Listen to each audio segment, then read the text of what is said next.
All right, first take, first take. This was the first film without sound I ever saw. The film follows the story of an opera singer meeting a deformed and crazy man living under the Paris Opera House. Called the Phantom, he falls in love with her, but she is repulsed by his deformities. That unmasking scene is awesome, by the way. Look at that. Over 90 years old, and you still get every feeling that was portrayed in this. It's a clever shot after all. Interesting fact, this was an outtake of the first scene and was put in because the original scene was misplaced temporarily. But this one is by far better. The sets are also great for the time. From the Paris Opera House that was destroyed 4 years ago, and also the underwater lakes are one I vividly remember. Chaney sells the character for me. The Man of a Thousand Faces really gives his most iconic one in this role.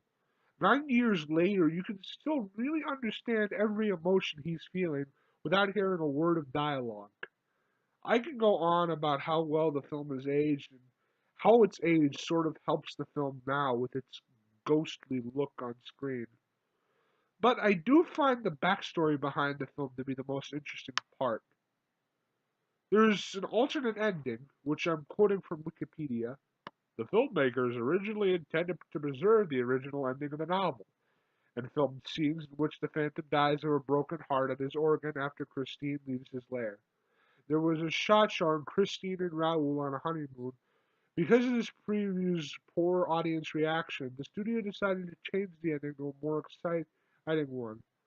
Director Edward, and I'm sorry if I'm mispronouncing this, Cheswick was hired to provide a more cinematic chase scene, with an ending in which the Phantom, after having saved Ludux and Raoul, kidnaps Christine in Raoul's carriage.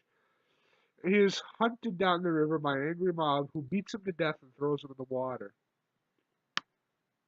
There is also lost parts of the Phantom playing a violin and Christine playing over her father's grave. There was also a whole subplot removed because the audience thought it was so dumb. So many elements in this film are confusing when you look at it outside. There are so many different versions of this film, different takes of the film, different filters, and even a bit of it is in color. It's a mix of many different cuts and different filters to change the mood or atmosphere, including a sound version that is now lost. The film shown all those years ago is gone. We're lucky to have this film at all. There's also a man with a lantern for no reason.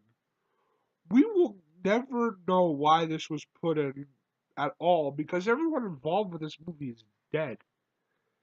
That creeps me out.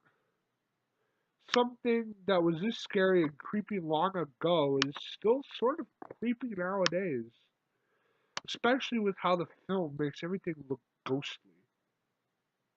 With so much of it lost and still lurking in the shadows, the Phantom is the grandfather of all modern day monsters. It has its place. Everything you see now all goes back to this guy's ugly, deformed face.